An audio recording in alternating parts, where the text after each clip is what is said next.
Hi guys, I am really pumped up. என்னடா night 11:10 பிஎம்க்கு என்னடா உனக்கு நைட்டு பம்ப்ட் அப் அப்படின்னு கேட்டிங்கன்னா, ஒன்றும் இல்லை. இன்னைக்கு ஒரு ஈவென்ட் போயிட்டு வந்தேன், ரீக்ளைம் யுவர் லைஃப். ஈவென்ட் போனால் சும்மா தரணி ப்ரோவோட எனர்ஜி வந்து அப்படியே பாஸ் ஆனாச்சு. அந்த எனர்ஜியை வாங்கிட்டு சும்மா இருந்துட முடியுமா? ஓகே, ஒரு NI10ல வாட்ஸ்அப் லீட் அண்ட் நர்ச்சரிங் சீக்வன்ஸை ட்ரை பண்ணுவோம் அப்படின்னு சொல்லிட்டு ட்ரை பண்ணியிருந்தேன். எனக்கு ஒரு ரிக்வெஸ்ட் வந்துருந்துச்சு ஆக்சுவலாக கம்யூனிட்டியிலேருந்து. அதையே ட்ரை பண்ணிடலான்னு ட்ரை பண்ணியிருக்கேன். அது எப்படி ஒர்க் அவுட் ஆகுது அப்படின்னு பார்த்துடலாம். நம்ம வந்து வாட்ஸ்அப் எனக்கு ஒரு ரிக்வெஸ்ட் அதாவது இப்போ ஆல்ரெடி நான் ட்ரை பண்ணியிருக்கேன். நிறைய மெசேஜ் நீங்கள் பார்த்துட்டு இருக்கீங்க. பட் இருந்தாலும் ரியல் டைமாக எப்படி ஒர்க் ஆகுது அப்படின்னு பார்த்தீங்கன்னா, சும்மா நான் ஹே அப்படின்னு ஒரு மெசேஜ் அனுப்புகிறேன். அந்த மெசேஜ் வருதான்னு பார்ப்போம். எஸ் ஹேன்னு மெசேஜ் வந்திருக்கு. அந்த மெசேஜுக்கு ஒரு ரிப்ளை போகுது. யா வா சூப்பர், பார்த்தீங்கன்னா அந்த மெசேஜுக்கு ஒரு ரிப்ளை போகுது. ஓகே, நான் என்ன பண்ணுறேன், what services do you offer அப்படின்னு சும்மா கேட்குறேன். ஓகேவா, குயிக்காக நான் டைப் பண்ணிட்டுருக்கேன். Oh sorry, what services do you mean அப்படின்னு டைப் பண்ணிட்டேன். Fine, anyway. Hi, great question. Sira Digital, we offer services like digital marketing to boost your online presence, targeting ads, reach ideal customer. So இந்த மாதிரி பார்த்தீங்கன்னா, ஒவ்வொரு கொஷினுக்கு ஏற்ற மாதிரி answer reply வந்து போயிட்டே இருக்குங்க. ஸோ வாட்ஸ்அப்பில் ஆட்டோமேஷன். சரி ப்ரோ, இது வந்து வாபா யூஸ் பண்ணி தானே பண்ணியிருக்கீங்க அப்படின்னு கேட்டிங்கன்னா, அதான் இல்லை. நிறைய பிஸ்னஸ் ஓனர்ஸ் வந்து சின்ன சின்ன பிஸ்னஸ் ஓனர்ஸ் இல்லைனா பெரிய பிஸ்னஸ் ஓனர்ஸ், ஆனால் ஜிஎஸ்டி இல்லாமல் இருக்காங்க. ஜிஎஸ்டி இல்லாமலோ இல்லை பிஸ்னஸை வெரிஃபை பண்ணாமலோ வாபா நம்ம வாங்க முடியாது. அதாவது வாட்ஸ்அப்போட பிஸ்னஸ் அஃபிஷியல் ஏபிஐ வாங்க முடியாது. அந்த அஃபிஷியல் ஏபிஐ இல்லாமல் இந்த மாதிரி ஆட்டோமேட்டட் ரெஸ்பான்ஸ் அனுப்ப முடியுமா? சரி, வாபா வாங்கினா கூட அந்த மாதிரி ஆட்டோமேட்டட் ரெஸ்பான்ஸ் அனுப்ப முடியுமானா முடியும்.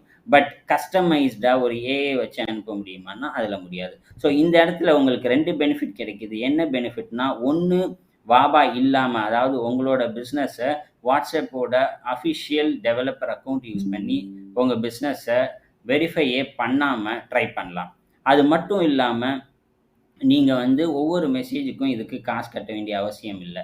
எப்படின்னா, உங்களோட வெப்போட வாட்ஸ்அப்பை ஓப்பன் பண்ணி ஜஸ்ட் ரிப்ளை பண்ணுற மாதிரி ஆட்டோமேட்டிக்காக இது ஒர்க் ஆக போகுது. ஆனால் நீங்கள் ஓப்பனும் பண்ண போகிறதில்ல, அதாவது வெப் வாட்ஸ்அப்பை ஓப்பனே பண்ண போகிறதில்ல, அதில் போய் டைப் பண்ண போகிறதில்ல.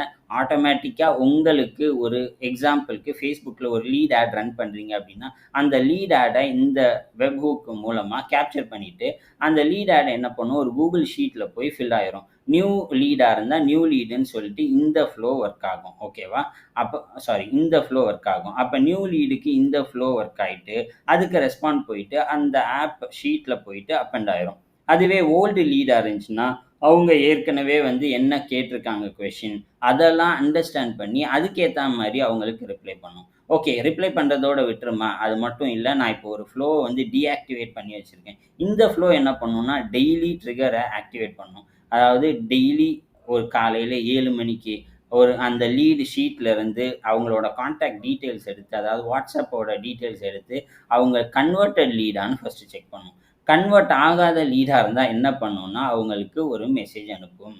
3 டேஸ் கழித்து அடுத்து ஒரு மெசேஜ் அனுப்பும். அப்பயும் கன்வெர்ட் ஆகலையா, அப்புறம் 2 நாள் வெயிட் பண்ணி அப்புறம் ஒரு மெசேஜ் அனுப்பும். அப்பயும் கன்வெர்ட் ஆகலையா, அப்புறம் ஒரு 5 நாள் வெயிட் பண்ணி டே 5ல ஒரு மெசேஜ் அனுப்பும்.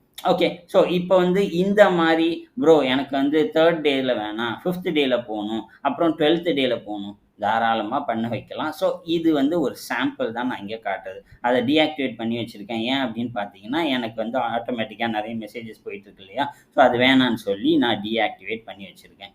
சரி, இதுதானா ப்ரோ, இவ்வளோ தான் சொல்ல வந்தீங்களா அப்படின்னு கேட்டிங்கன்னா, எக்ஸைட்டிங்காக நான் பம்ப்டப்பாக இருக்கேன்னு சொன்னேன்ல, அதுக்கு 2வது ஒரு காரணம் இருக்குது. அதை நான் உங்களுக்கு காட்டுறேன். என்ன அப்படின்னா, GoDaddyயில் நான் ஒரு டொமைன் வாங்கியிருந்தேன். அந்த டொமைனை என்ன பண்ணேன், அதாவது இயர்லி எக்ஸ்பயர் ஆக போகுது. அந்த இயர்லி எக்ஸ்பயர் ஆக போனோன்னா, அந்த GoDaddyயோட ஏஐ அசிஸ்டண்ட் அவங்களோட ஆட்டோமேஷன் இருக்கும் இல்லையா, அது ஒரு மெசேஜ் அனுப்ப என்னோட ஏஐ அதுக்கு ஒரு ரிப்ளை அனுப்ப, அடுத்து அது ஒரு மெசேஜ் அனுப்ப என்னோட ஏஐ அதுக்கு ஒரு ரிப்ளை அனுப்ப, இப்படி 2மே ஏஐயும் சண்டை போட்டுருந்துச்சு. இதை பார்க்க எனக்கு ரொம்ப ரொம்ப எக்ஸைட்டிங்காகவும் பம்ப்டப்பாகவும் இருக்கேன். உங்களோட கமெண்ட்ஸ் என்ன? இதை பார்த்தா ஒரு ஏஐயும் அது 2ம் சண்டை போட்டால் எப்படி நீங்கள் ஃபீல் பண்ணுவீங்க அப்படின்னு சொல்லிட்டு உங்களோட கமெண்ட்ஸை கொடுங்க. இந்த வீடியோ பிடிச்சிருந்தா லைக் பண்ணிட்டு யாருக்காவது நீங்கள் ஷேர் பண்ணணும் அப்படின்னு நினச்சிங்கன்னா டெஃபினட்டாக ஷேர் பண்ணுங்கள். Okay, thank you so much. இது மாதிரி வேறு ஏதாவது ஆட்டோமேஷன் பண்ணணும் NI10ல அப்படின்னு நீங்கள் நினச்சா டெஃபினட்டாக என்னோட கமெண்ட்டில் வந்து சொல்லுங்கள். நான் அதையும் ட்ரை பண்ணி அதையும் ரெக்கார்ட் பண்ணி வீடியோவாக போடுறேன். Okay, thank you so much. Cheers, பாய்.